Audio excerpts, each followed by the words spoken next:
Hello everyone, welcome back to Dazzling Designers. இந்த வீடியோவில் cut பீட்ஸோட இல்லைன்னா கர்தானா பீட்ஸ் வந்து அவுட்லைன் ஸ்டிச் எப்படி போடலாம் அப்படின்னு தான் பார்க்க போகிறோம். கிளியராக எக்ஸ்பிளைன் பண்ணி காட்ட போகிறேன். இப்போ நான் ஆல்ரெடி மெட்டீரியல்ஸ் எல்லாம் சொல்லியிருந்தேன், கட் பீட்ஸ் வந்து டிஃப்ரெண்ட் கலர்ஸில் அவைலபிளாக இருக்குதுன்னு. ஸோ இந்த வீடியோலையும் நான் உங்களுக்கு வந்து பிகினிங்கில் காட்டிடுறேன். ஓகேங்களா, இந்த மாதிரி நிறைய கலர்ஸில் மார்க்கெட்டில் அவைலபிளாக இருக்குது. இப்போ நீங்கள் வந்து இந்த மாதிரி பர்ச்சேஸ் பண்ணிக்கலாம். ஓகேங்களா, இப்படி தான் இந்த அயன் நீடில் வந்துட்டு லோட் பண்ணி எடுத்துக்கோங்க. பிகினிங்கில் வந்துட்டு உங்களுக்கு கம்மியாக தான் லோட் பண்ண முடியும், ஏன்னா உங்களால் ஃபிங்கர்லேருந்து ஹோல்ட் பண்ணி பிடிக்க முடியாது. ஓகேங்களா, போக போக உங்களுக்கு அது பழகிடும். ஓகேங்களா, இப்போ பாருங்கள், நான் ஒரு ஸ்ட்ரைட் லைன் ட்ரா பண்ணியிருக்கேன் இல்லையா, அதுலேயே தான் இப்போ சுகர் பீட் மாதிரியே தான் இந்த லோடிங்கும் இருக்கும். பட் சுகர் பீடில் நீங்கள் என்ன பண்ணுவீங்கன்னா ரெண்டாக போடுவீங்க. பட் கர்தானா இல்லை கட் பீடை வந்துட்டு எப்படி போடணும் அப்படின்னா சிங்கிள் பீடாக போட்டு அதுக்கு ஒரு செயின் போடுங்க. அப்போ தான் வந்துட்டு இது ஸ்ட்ராங்காக இருக்கும். இல்லைனா என்ன ஆகும்னா நீங்கள் ஃப்ரேம்லேருந்து கழட்டும் போது ரெண்டு போட்டிங்க, மூணு போட்டிங்கன்னா அது கொஞ்சம் தூக்குன மாதிரி லூஸ் ஆகிடும், ஸ்ட்ரைட் லைனில் வராது. ஓகேங்களா, இப்போ பாருங்கள், ஸ்லோவாக விடுங்க. விட்டுட்டு ஒரு கர்தானா பீடுக்கும் இல்லை ஒரு கட் பீடுக்கும் ஒரு செயின் போடுங்க. ஓகேங்களா, இப்படி அந்த மோதிர விரலில் வந்துட்டு ஹோல்ட் பண்ணி பிடிச்சிருப்பீங்க இல்லையா, அதில் ஸ்லோவாக விடுங்க. ஸ்டார்டிங்கில் உங்களுக்கு வந்து எல்லா பீடுமே உழுகிற மாதிரி தான் இருக்கும். ஓகேங்களா, அது உங்களுக்கு போக போக ப்ராக்டிஸில் வந்துட்டு சரியாயிடும், ஒன்றும் பிரச்சனை இல்லை. ஓகேங்களா, மெதுவாக போடுங்க. பாருங்கள், இந்த மாதிரி ரெண்டு பீடாக போட்டுறாதீங்க. போட்டிங்கன்னா என்ன ஆகும்னா அது ஃப்ரேம்லேருந்து கழட்டின உடனே கொஞ்சம் லூஸ் ஆகிடும். ஓகேங்களா, ஸோ கட் பீடு இல்லை கர்தானா பீடை பொறுத்த வரைக்கும் சைஸ் கூட கொஞ்சம் வேரியாக இருக்குது.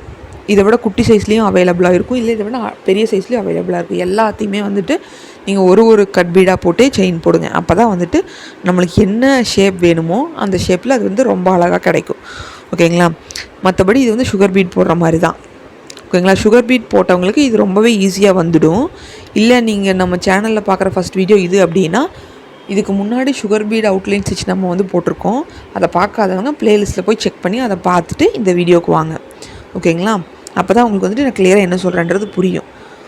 இது நிறையா ப்ரைடல் ப்ளவுஸ்க்கு வந்துட்டு கட் பீட் யூஸ் பண்ணுவாங்க. என்னென்னா கொஞ்சம் இது வந்துட்டு நல்லா கிளிட்டராக இருக்கும். ஓகேங்களா, இதுலேயும் லோடிங் வந்து இருக்குது, அதுவும் சுகர் பீட் மாதிரியே தான் இருக்கும். ஏன் நீங்கள் சுகர் பீட் மாதிரியே தான் இருக்குன்னு சொல்கிறீங்க, மறுபடியும் இதையும் நீங்கள் தனி வீடியோவாக போடுறீங்க அப்படின்னா உங்களுக்கு என்ன டவுட் வேணாலும் வரலாம். ஸோ நான் ஒர்க் பண்ணி காமிச்சிட்டேன் அப்படின்னா உங்களுக்கு அந்த டவுட் வந்து இருக்காது, கிளியர் ஆகிடும். அதனால தான் நான் உங்களுக்கு ஒர்க் பண்ணி காமிச்சிட்ருக்கேன். நம்மளோட சேனலை வந்து ஃப்ரீ கிளாஸ் கண்டக்ட் பண்ணிகிட்ருக்கோம். உங்கள் ஃப்ரெண்ட்ஸ் யாராவது ஆரி ஒர்க் கற்றுக்கணுன்னு இன்ட்ரெஸ்ட்டாக இருந்தாங்கன்னா அவங்களுக்கு இந்த வீடியோவை ஷேர் பண்ணுங்கள், ரொம்பவே யூஸ்ஃபுல்லாக இருக்கும். நம்ம வெளியே ப்ளவுஸ் ஆர்டர்ஸ் எடுத்து பண்ணி கொடுத்துட்ருக்கோம். இந்த வீடியோ பார்க்குற யாருக்காவது ஆரி ஒர்க் ப்ளவுஸ் போடணும் அப்படின்னா ஸ்க்ரீனில் தெரியுற வாட்ஸ்அப் நம்பருக்கு காண்டாக்ட் பண்ணி உங்கள் ஆர்டர்ஸை ப்ளேஸ் பண்ணிக்கோங்க. நம்மக்கிட்ட கொரியர் கூட அவைலபிளாக இருக்குது.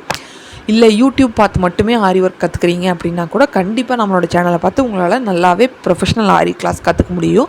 அதுக்கு நீங்கள் என்ன பண்ணணும் அப்படின்னா நான் கொடுக்குற எல்லா ஷேப்புமே நீங்கள் கண்டிப்பாக ஒர்க் பண்ணணும், ஸ்கிப் பண்ணக்கூடாது. ஓகேங்களா, நம்ம ஸ்டூடெண்ட்ஸ் வந்துட்டு ஷேப் மட்டும் இல்லாமல் டிசைனும் ஒர்க் பண்ணுறாங்க. அட்லீஸ்ட் யூடியூப் பார்த்து கற்றுக்கிறவங்க ஷேப்ஸையாவது ஒர்க் பண்ணிங்கன்னா உங்களால் ஒரு ப்ரொஃபஷ்னல் ஆரி டிசைனராக வர முடியும். ஓகேங்களா, இப்போ பாருங்கள், எண்ணாட் எப்பவும் போல தான் எண்ணாட் போட்டு முடிச்சிருங்க. இப்போ எவ்வளோ அழகாக இருக்குன்னு பார்த்தீங்களா இந்த ஸ்ட்ரைட் லைன். ஏதாவது டவுட் இருந்துச்சுன்னா கமெண்ட் பாக்ஸில் கேளுங்க, இல்லைன்னா வாட்ஸ்அப் நம்பருக்கு கூட மெசேஜ் பண்ணி கேளுங்க. இதுக்கான ஷேப்ஸ் என்னன்றது இப்போ பார்க்கலாம் வாங்க. கண்டிப்பாக ஷேப்ஸ் ஒர்க் பண்ணுங்கள், ஸ்கிப் பண்ணிடாதீங்க. ஓகேங்களா, ஆரி ஒர்க் பொறுத்தளவுக்கு நீங்கள் எந்த அளவுக்கு ப்ராக்டிஸ் பண்ணுறீங்களோ அந்த அளவுக்கு உங்களுக்கு பர்ஃபெக்ஷன் வரும். இப்போது இதான ஷேப் வந்து ஃபஸ்ட்டு ஷேப் என்னென்னு பார்த்தீங்கன்னா ரவுண்ட் ஷேப் தான். ஒரு 2 to 3 ரவுண்ட்ஸ் போட்டுக்கோங்க. இதுலேயும் சிங்கிள் கட் பீடாக போட்டுட்டு வாங்க. ஓகேங்களா, அடுத்த ஷேப் வந்து என்னென்னு பார்த்தீங்கன்னா இப்போ இந்த மாதிரி கர்வ் லைனாக இந்த மாதிரி போடுங்க. கண்டிப்பாக ஒரு கர்தானா பீடுக்கும் ஒரு செயின் போட்டு லாக் பண்ணிக்கோங்க. ஓகேங்களா, தேர்ட் ஷேப் வந்து என்னென்னு பார்த்தீங்கன்னா இருங்க, இந்த ஷார்ப் எட்ஜஸ் வரணுன்றதுக்காக. ஓகேங்களா, இந்த எல்லா ஷேப்பையும் வந்துட்டு நீங்கள் கண்டிப்பாக ஒர்க் பண்ணுங்கள். ஒர்க் பண்ணிவிட்டு எனக்கு இமேஜ் பண்ணுங்கள். தேங்க்ஸ் ஃபார் வாட்சிங்.